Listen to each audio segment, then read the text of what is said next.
What if I told you that the life you've been chasing, the love you've been reaching for, the validation you've been seeking, was never meant to be caught through effort alone?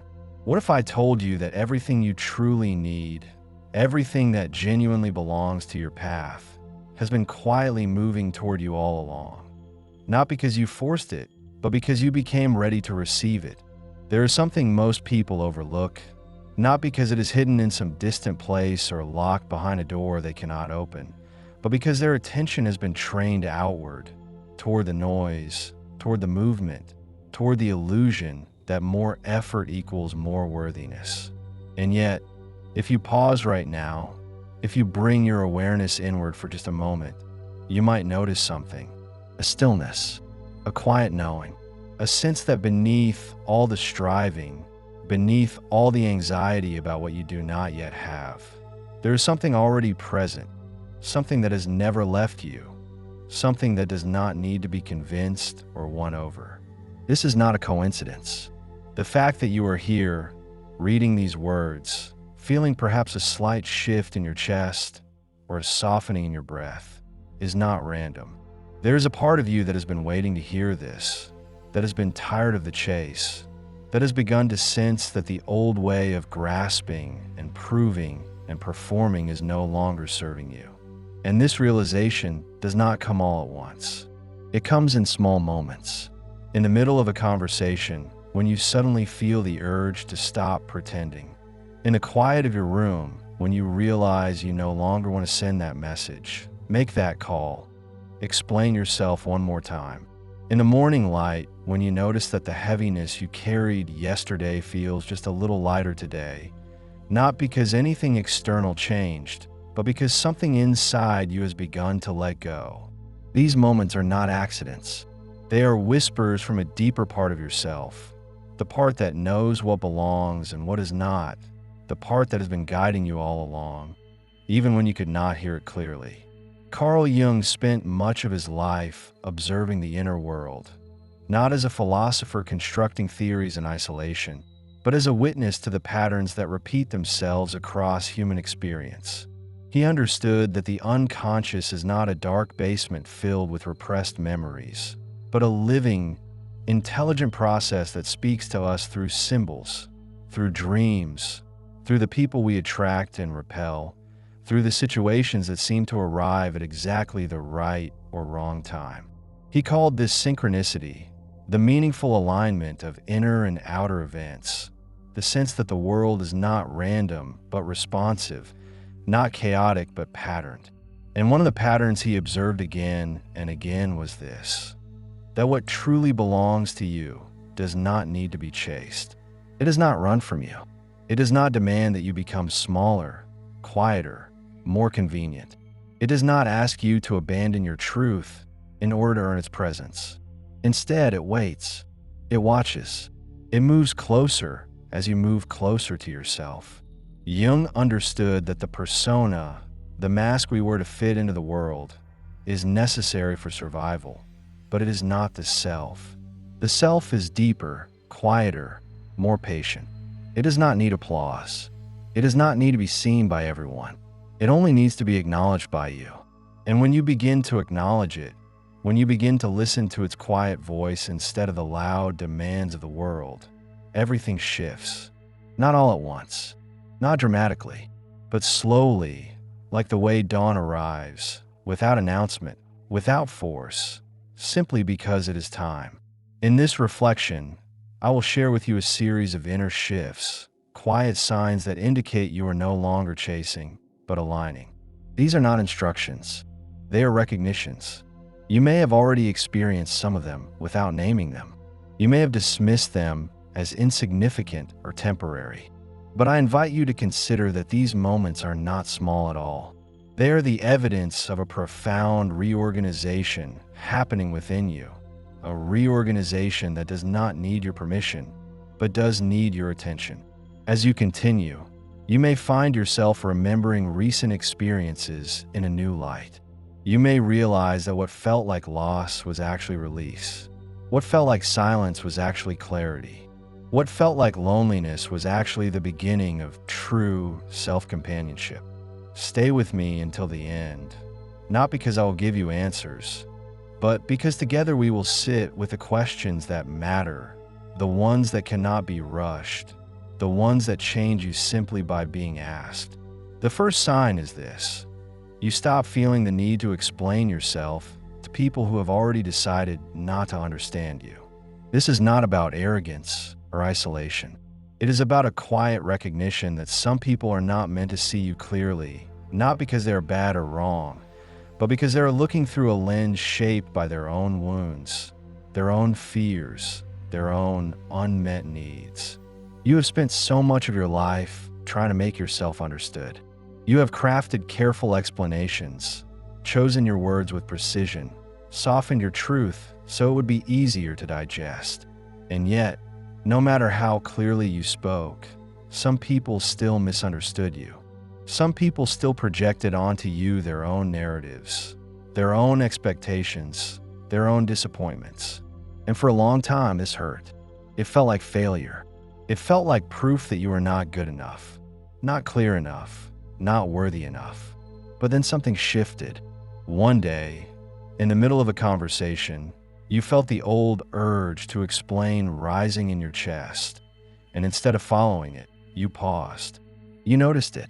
You felt the tightness in your throat, the urgency in your mind, the belief that if you could just say the right thing, the other person would finally see you. And in that pause, you realized something.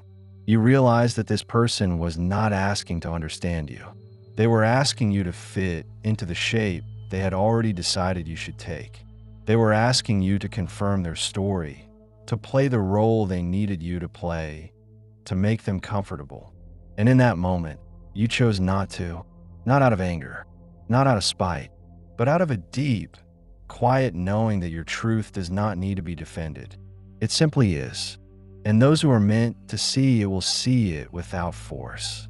Those who are not will continue to see their own reflection, no matter what you say. This shift does not happen once and stay forever. It is a practice. There will be moments when the old habit returns, when you find yourself over-explaining, justifying, seeking approval. But each time you notice it, each time you catch yourself mid-sentence and choose to stop, you are strengthening a different muscle. The muscle of self-trust, the muscle of inner authority, the muscle that knows the difference between being misunderstood and being unseen. Being misunderstood is temporary and often unavoidable. Being unseen is a choice you make when you abandon yourself to fit someone else's expectations. And the more you practice this, the more you realize that the people who truly belong in your life do not need lengthy explanations. They do not need you to prove your worth or justify your choices. They see you because they are looking. They understand you because they are willing to meet you where you are, not where they wish you would be. And this is not something you can force. You cannot convince someone to see you. You can only stop hiding and trust that those who are meant to find you will. There is a bodily component to this shift that is often overlooked. When you stop explaining yourself, you may notice a release in your shoulders, a softening in your jaw, a deeper quality to your breath. This is not just relief. It is the body recognizing that it no longer needs to be on high alert, no longer needs to defend, no longer needs to perform. The nervous system begins to recalibrate. It begins to understand that safety does not come from being understood by everyone, but from being true to yourself regardless of who understands. And this recalibration takes time. You may still feel the old anxiety rising when someone misinterprets you. You may still feel the impulse to correct, to clarify, to make sure they know you are not what they think you are. But instead of acting on that impulse immediately, you pause. You breathe. You ask yourself, does this person need to understand me? Or do I need to understand myself more clearly? And often, the answer is the latter. Often, the discomfort you feel when misunderstood is not about the other person at all. It is about a part of you that still doubts your own truth, that still seeks external validation to confirm what you already know inside. And as you become more certain of who you are, As you become more rooted in your own experience, the opinions of others become less threatening. They become simply opinions, not verdicts. And you can let them pass without needing to engage, without needing to correct, without needing to prove anything.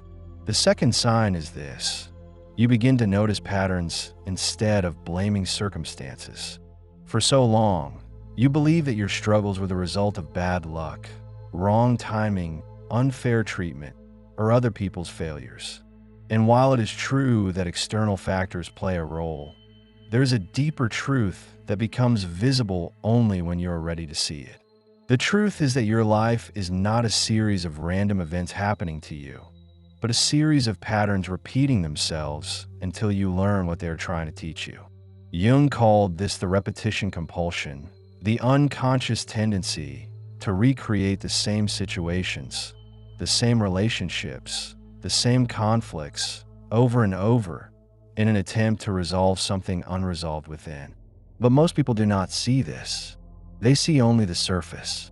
They see the different faces, the different settings, the different details, and they believe each situation is new.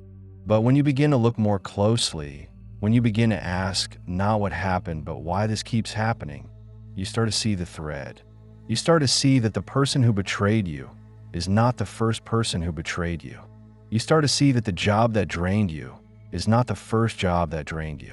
You start to see that the relationship that ended in silence is not the first relationship that ended in silence.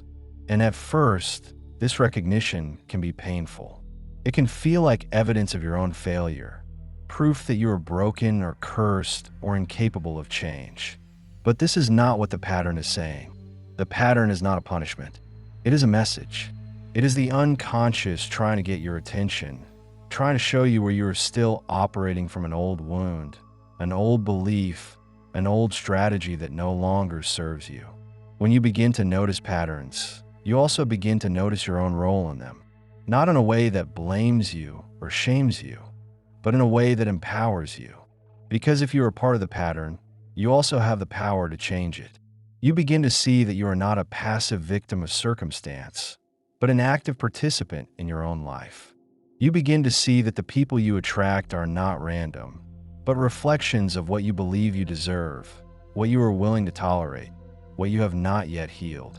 You begin to see that the situations you find yourself in are not accidents, but invitations to choose differently, to respond differently, to be different. And this is where the real work begins. Not the work of fixing yourself, but the work of seeing yourself clearly. Not the work of becoming someone else, but the work of becoming more fully who you already are. This work is not fast. It is not linear. It does not come with a checklist or a guarantee. It requires patience, honesty, and a willingness to sit with discomfort without immediately trying to escape it. It requires you to stop blaming others and start asking what part of you allowed this, what part of you agreed to this, what part of you believed this was all you could have. And these are not easy questions. They require you to look at your own complicity, your own silence, your own fear. But they also offer you something invaluable: agency, the ability to choose differently next time, the ability to recognize the pattern before it fully unfolds, the ability to say no, to walk away, to honor yourself even when it is uncomfortable. There is a specific moment when this shift becomes undeniable. It often happens after a breakup, a job loss, a friendship ending, or some other significant rupture. You are sitting alone, replaying the events in your mind, and suddenly you see it. You see that this has happened before. You see that you chose this person, this job, this situation, not because it was good for you, but because it was familiar. You see that you ignore the red flags, dismissed your own intuition, convinced yourself that this time would be different. And in that moment, you feel a mix of emotions. Grief, because you realize how much time you have spent repeating the same lesson. Anger, because you wish someone had told you sooner. But also beneath those emotions, something else. A quiet clarity, a sense of relief. Because now you know, now you see. And once you see the pattern, you cannot unsee it. You cannot go back to blaming circumstances or other people. You have to take responsibility, not for what was done to you, but for what you do next. And this is both terrifying and liberating. Terrifying because it means you can no longer hide behind excuses. Liberating because it means you are no longer powerless. You are no longer waiting for the world to change.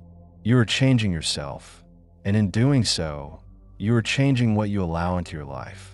The third sign is this: you feel less interested in being chosen and more interested in choosing yourself. This is a profound shift, one that often goes unnoticed because it happens so gradually. For most of your life, you have been conditioned to seek external validation. You have been taught that your worth is determined by whether others choose you, whether they want you, whether they see value in you. You have been taught to wait, to hope, to prove, to earn. And so you have spent years, maybe decades, trying to be chosen, trying to be the best candidate, the most attractive partner, the most loyal friend, the most devoted child. You have molded yourself to fit what you believed others wanted, and you have measured your success by whether they picked you. But then something shifts. Maybe it happens after being rejected one too many times. Maybe it happens after being chosen by someone who did not truly see you. Maybe it happens in a quiet moment when you realize that the person you have been trying to become is not someone you even recognize anymore. Whatever the catalyst, you begin to feel a different pull. Not the pull to be seen, but the pull to see yourself. Not the pull to be wanted, but the pull to know what you want. Not the pull to be chosen, but the pull to choose. This shift is not about arrogance or self-sufficiency in the isolated sense. It is about recognizing that the most important relationship you will ever have is the one with yourself, and that this relationship cannot be outsourced. You cannot wait for someone else to validate you before you validate yourself. You cannot wait for someone else to love you before you love yourself. You cannot wait for someone else to choose you before you choose yourself. And choosing yourself does not mean rejecting others or closing your heart. It means opening your heart to yourself first. It means treating yourself with the same care, patience, and respect you have been giving to others. It means listening to your own needs, honoring your own boundaries, trusting your own intuition.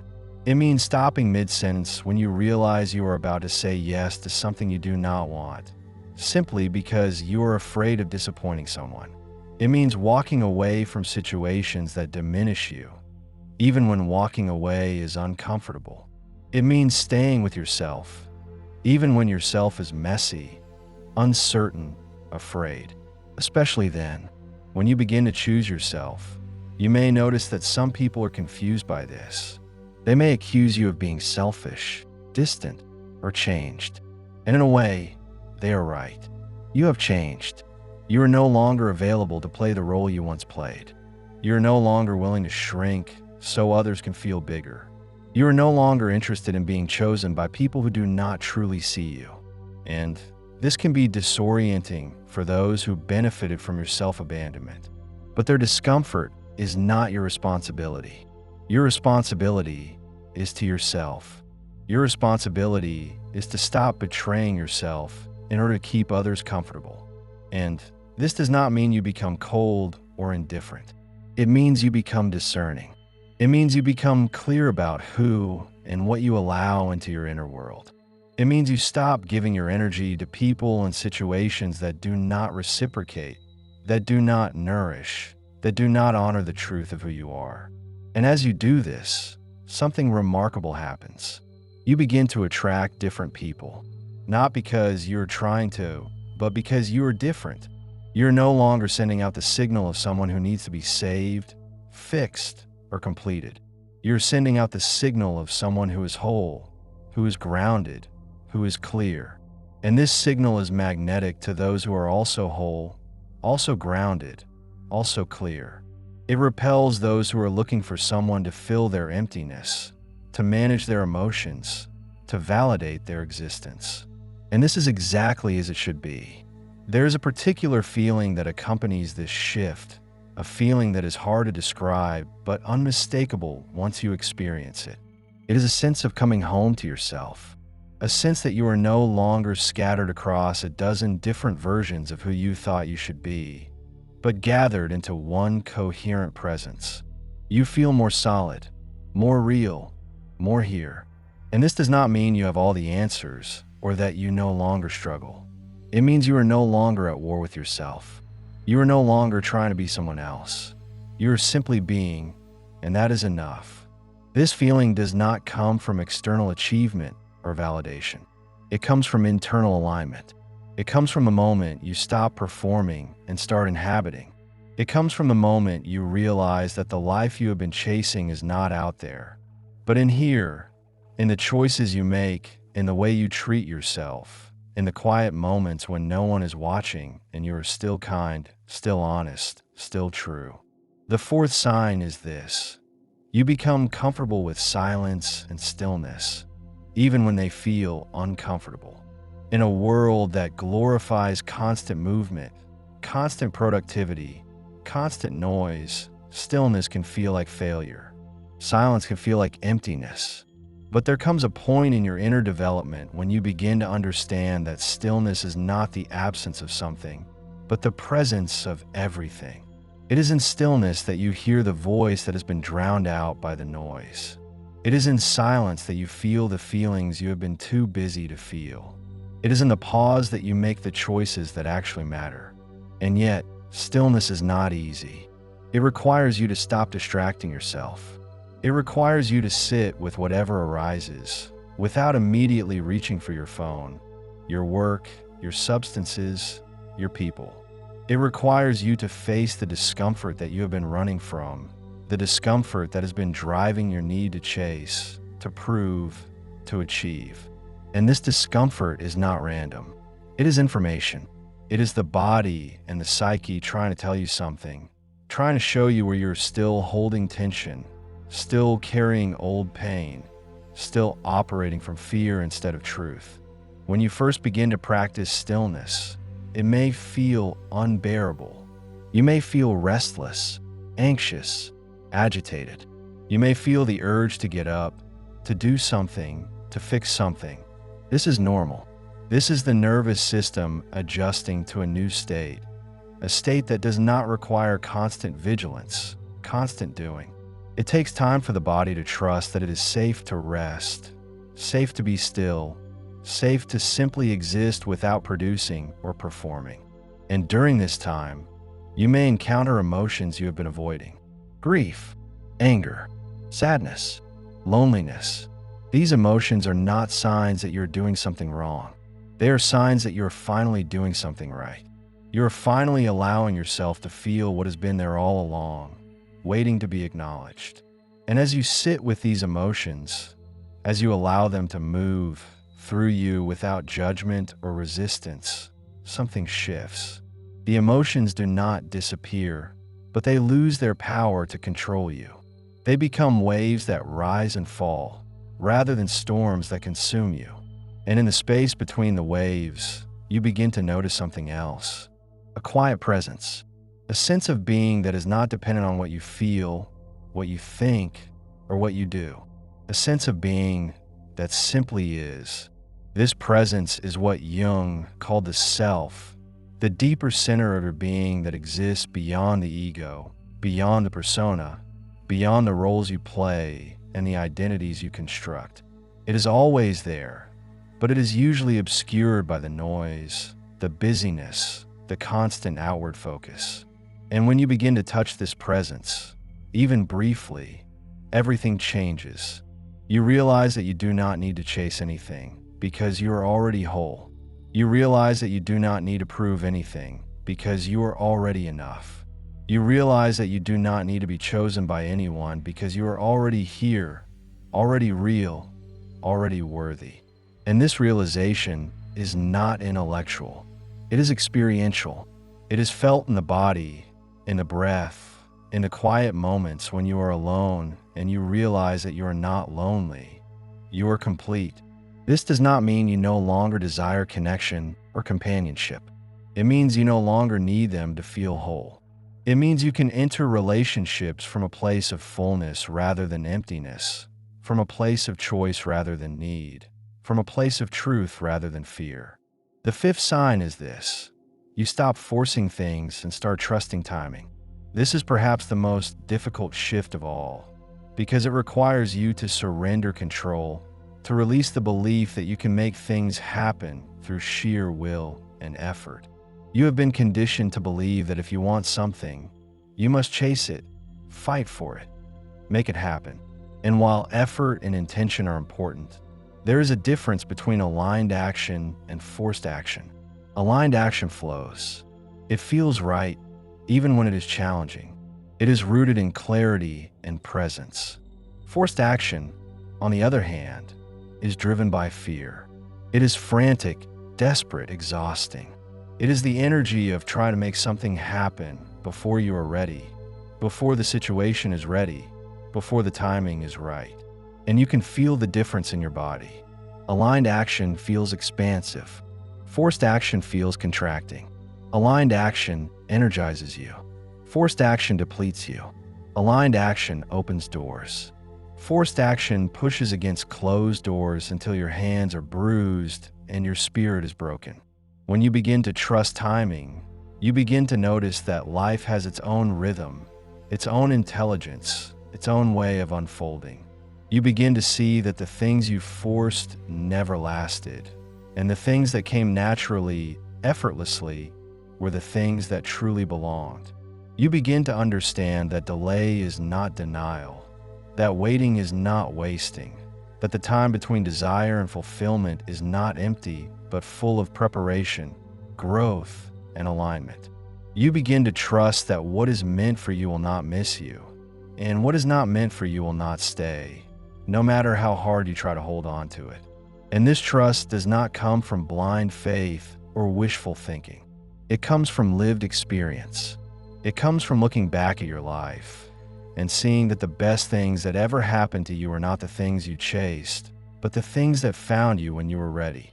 It comes from recognizing that every time you forced something, you ended up exhausted and disappointed, and every time you let go, space opened up for something better. Trusting timing also means trusting yourself. It means trusting that you will know when to act and when to wait.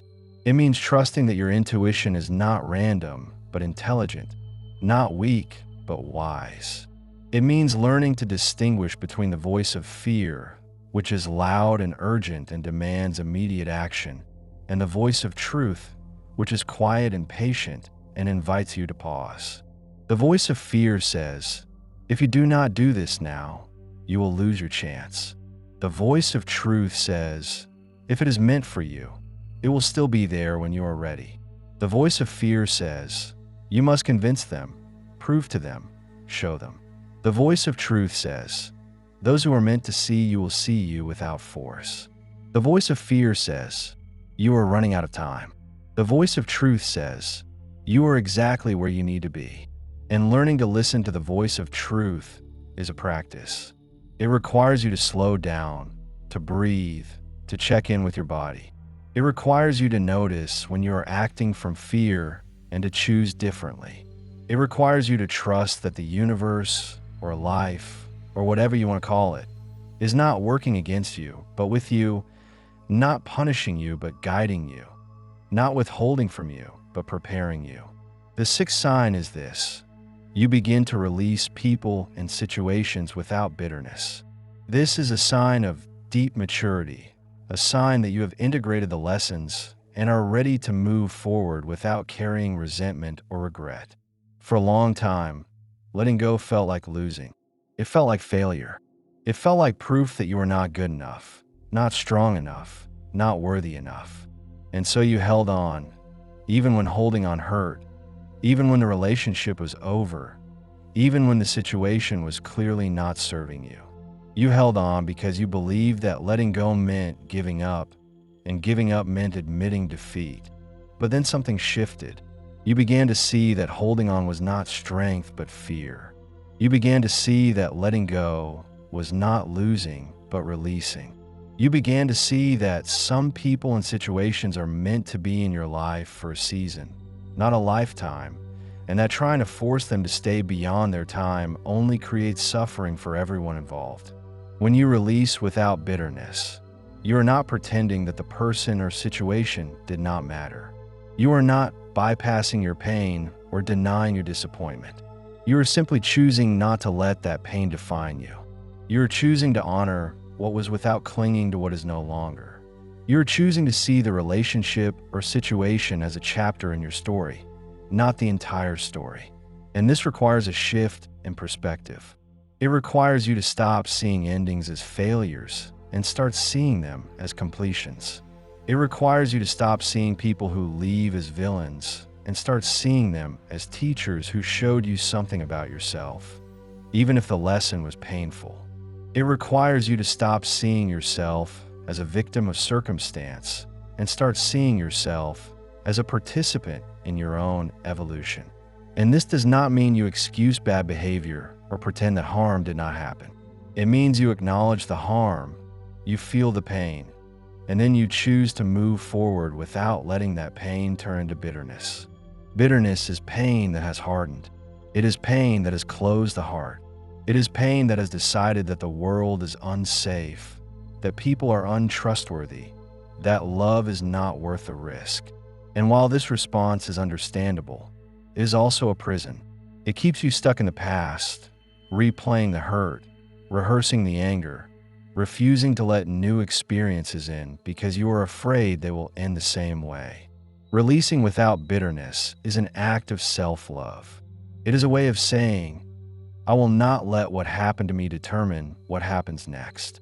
I will not let this pain close my heart. I will not let this ending convince me that I am unworthy of beginnings. And this is not easy. It requires you to grieve fully, to feel the loss, to honor the disappointment.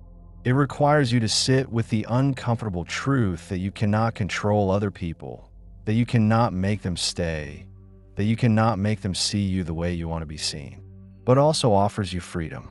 The freedom to stop carrying the weight of what was. The freedom to stop hoping that the past will change.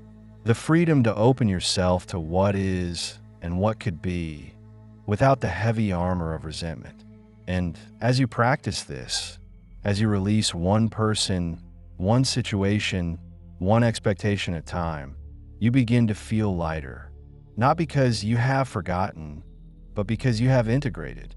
Not because you no longer care, but because you care enough about yourself to stop letting the past dictate your future. The seventh sign is this. You notice that what you need begins to appear without you asking for it. This is the most mysterious sign, the one that feels almost magical, but it is not magic. It is alignment. It is the natural result of all the inner work you've been doing, all the releasing, all the choosing, all the trusting. When you stop chasing, when you stop forcing, when you stop abandoning yourself to earn love or approval, you create space. And into that space, life flows. Not in the way you planned, not in the form you expected, but in the way that is right, in the form that is needed. You begin to notice small synchronicities. A book that answers the question you have been holding. A conversation that shifts your perspective. An opportunity that appears at exactly the right time. A person who sees you without you having to explain yourself. These are not coincidences. They are the evidence of a deeper order, a deeper intelligence, a deeper responsiveness. Jung called it synchronicity, the meaningful coincidence of inner and outer events. But it is more than that. It is the universe, or life, or your own deeper self, responding to the signal you are now sending. And the signal you are sending is no longer one of desperation, of lack, of need. It is a signal of presence, of wholeness, of readiness. This does not mean you become passive or that you stop taking action. It means your action becomes inspired rather than forced. It means you move when you feel the pull, not when you feel the panic. It means you trust that you do not have to figure everything out, that you do not have to have a perfect plan, that you do not have to control every outcome. You simply have to show up, be honest, stay open, and trust that what is meant for you will find you. And this trust is not naive. It is not about ignoring reality or pretending that challenges do not exist.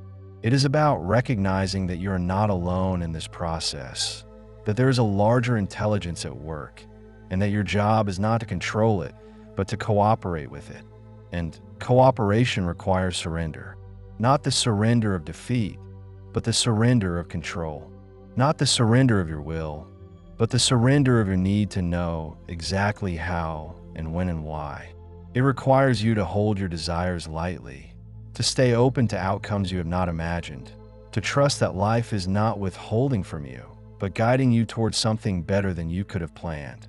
When you begin to notice that what you need appears without you chasing it, you also begin to notice that what you do not need falls away without you forcing it. Relationships that no longer serve you end naturally. Opportunities that are not aligned close without drama. Situations that were draining you resolve themselves. And you realize that you do not have to manage everything, fix everything, control everything. You simply have to stay true to yourself, and life will reorganize itself around that truth. This is not a promise that everything will be easy or that you will never face challenges. It is a recognition that the challenges you face will be the ones that grow you, and the ease you experience will be the result of alignment, not avoidance. It is a recognition that you're not fighting against life, but flowing with it. And this flow is not passive. It is active, engaged, present, but it is not effortful in the way you use to understand effort. It is the effort of a river moving toward the ocean, not the effort of a person pushing a boulder uphill. It is the effort of becoming, not the effort of proving. All of these signs, these inner shifts, are not separate. They are facets of the same process, the process of coming home to yourself. They are the evidence that you are no longer living from the outside in, but from the inside out.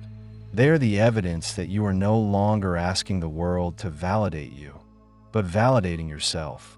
They are the evidence that you're no longer chasing what belongs to you, because you have realized that what truly belongs to you never runs away. It waits. It watches. It moves closer as you move closer to the truth of who you are. And this process is not linear. There will be days when you forget, days when you slip back into old patterns, old fears, old ways of seeking approval. But each time you notice, each time you catch yourself and choose differently, you are strengthening the new pattern.